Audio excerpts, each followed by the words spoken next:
Hey everybody, welcome to George Does Stuff. This is George right here. Sorry you have to see this, but I just want to change the format. This is a video I've been wanting to do for quite some time. I just want to first, as usual, I want to thank all my subscribers. I never asked for likes. I never asked for subscribers. Don't know why anybody would subject themselves to my channel, the worst knife channel on YouTube, but hey, I appreciate those of you who do. Actually, I love you guys. So thank you very much. And I love your comments. Keep them coming. It's awesome. So today's video, obviously, is a little bit different in format because you get to bear witness to this horrific thing. And basically what I want to go over is just like 3 knives that I used, or that were the starting blocks for my knife collecting, and kind of a comparison of old school, or what I had when I was a kid, to new school, to where I'm at now. So without further ado, we will start off. This one's a little different because there's actually 2 knives. This is the good old Barlow. Let me get my face out of there so maybe I'll focus. Barlow knives. These were readily available in the 70s and 80s at Kmart, which is, I'm sure, where I got this. This is a cheap plastic slip joint, not a particularly, I mean, it's grindy and grimy. I don't know why this is in such good shape. I have no idea how I took care of this as a child, but I probably just got it and shoved it in a box and called it a day. So, let's see, there we go. So yeah, that's kind of where the knife journey started with this. Also, I don't have a Buck 110. I do have a Gerber, a little Gerber that's very much a copy of a Buck 110 that I had this now for, I don't know, 35 years, something like that. Gift from my dad, and it's been a great knife. I actually sharpened this on a Edge Pro when I was first learning how to use the Edge Pro, and this thing is wicked sharp, as I say here in Texas. So those knives led to this knife.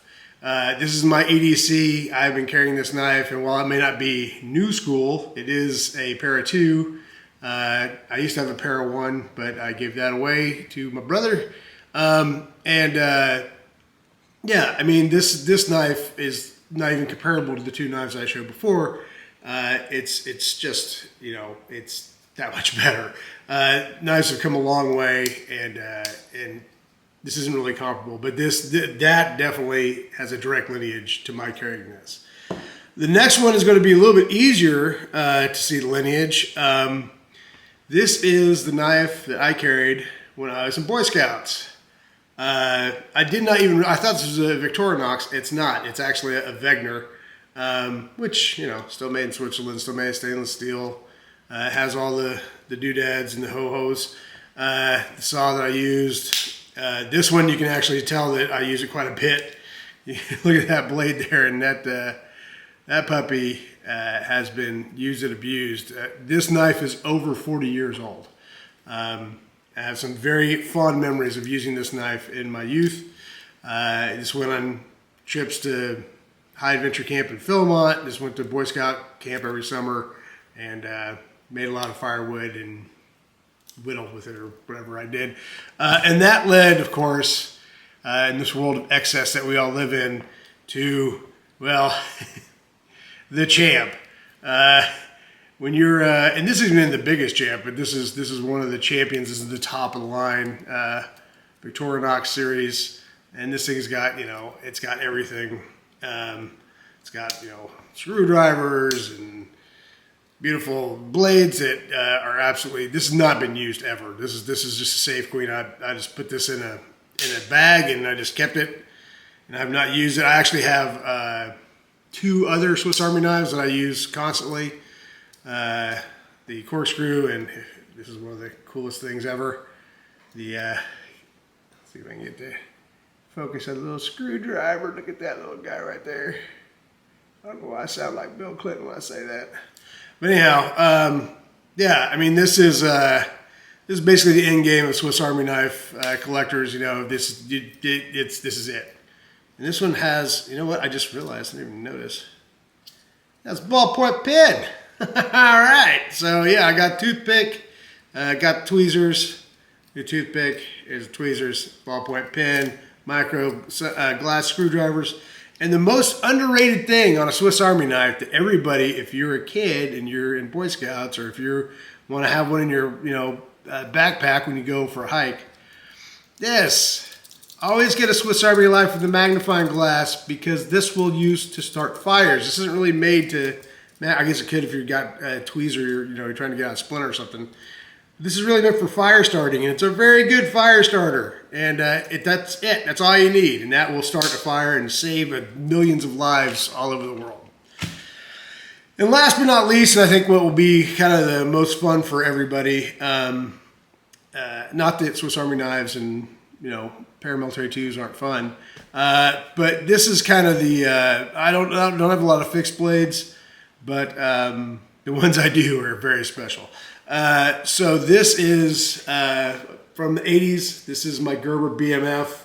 I have kept this for 1,000 years approximately, and this was, I couldn't afford to get an actual Jimmy Lyle Rambo knife, and back in the day this was as close as you could get. I think when these were new they were like $121, some $120, something like that.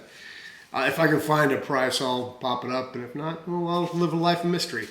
But these were, without a doubt, just the coolest Rambo-esque survival knives you could get. And let me tell you, these things are still very popular on eBay today. You can get these, they're a few $100 generally, in good shape. This one has one of the lowest serial numbers I've ever seen on a Gerber. This is number 5180, which, I mean, this is old. Most of them have, 5 or more digits on the serial number. This one only has 4, so this is very old. It has this skull crusher, and it's got dual lanyard holes so you can make it into a spear and catch fish, and it's got a saw that doesn't really work, and a big swedge on it, and it's made out of like 440 steel, which is just absolute garbage. And there you got the Gerber BMF, which stands for, not what you think, get your mind's out of the gutter, it stands for big multifunctional. And you're saying, well, George, why is it BMF? Is there an LMF? And the answer is yes, there was an LMF as well. I think they made a second iteration of the LMF up until very recently.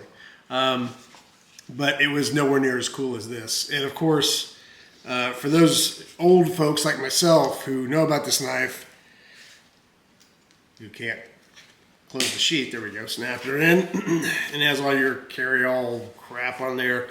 But it also has a absolutely worthless diamond stone in the back. That is good for absolutely nothing, especially the size that is compared to the blade. But the humdinger, let's see, I haven't taken this out in decades, so we'll have to see how this goes here. In there, you're gonna have the string attached. It came with the compass.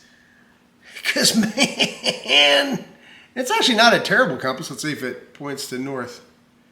Yeah, that's due north. There you go, or magnetic north anyway. Very cool. And I believe I actually saw some liquid in there. Maybe not.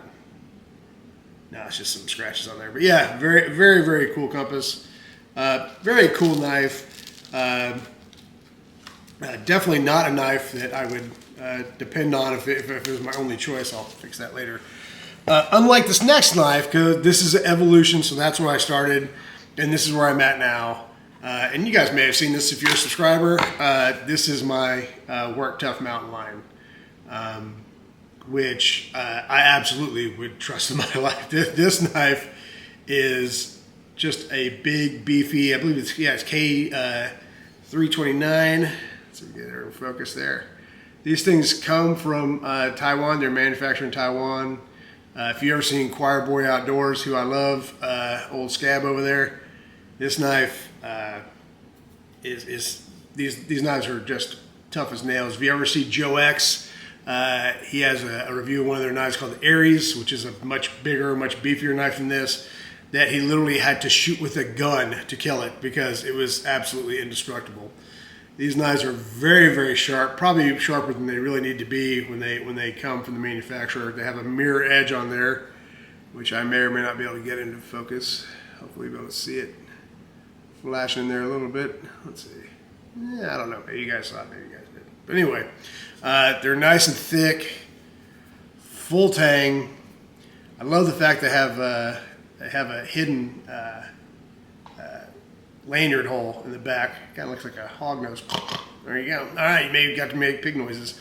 They have removable scales. You can take these off and you can make your own scales if you know how to do that and you want to do that. It's available to you. And these knives are just, I love this knife. I absolutely love it. The feel of it in your hand, it's a really, really great knife. So, that being said, comes with a great Kydex sheet too. That being said, I just wanted to kind of give you all, a little insight into my knife journey. Obviously, hopefully it's not over. But these are some of the knives that, old school and new, and you kind of see how things have progressed with knives and how the quality has increased and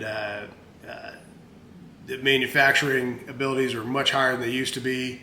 And that's not to take away from the old school knives. There's nothing cooler than a Gerber BMF or an actual Jimmy Lyle Rambo knife, which is thousands of dollars. Or, in the fixed blade world, you have Randall knives and ancient K-bars, stuff like that people just absolutely love. And then, you have the whole case knife family. Unfortunately, I never really got into into slip joint knives. And I don't know why. That's just never been my cup of tea. I think they're neat looking. They're old school looking, but it's just never been a knife for me. I'm much more into the utilitarian, I guess, type knives or tactical, even though I have no tactical desires or history. Anyway, I digress. Thanks so much, guys. Just want to give you a brief timeline as to where they started or where I started and where they are now, and who knows what the future holds. I know I'm going to put out a lot more videos, like it or not. Sorry, guys. That's just who I am.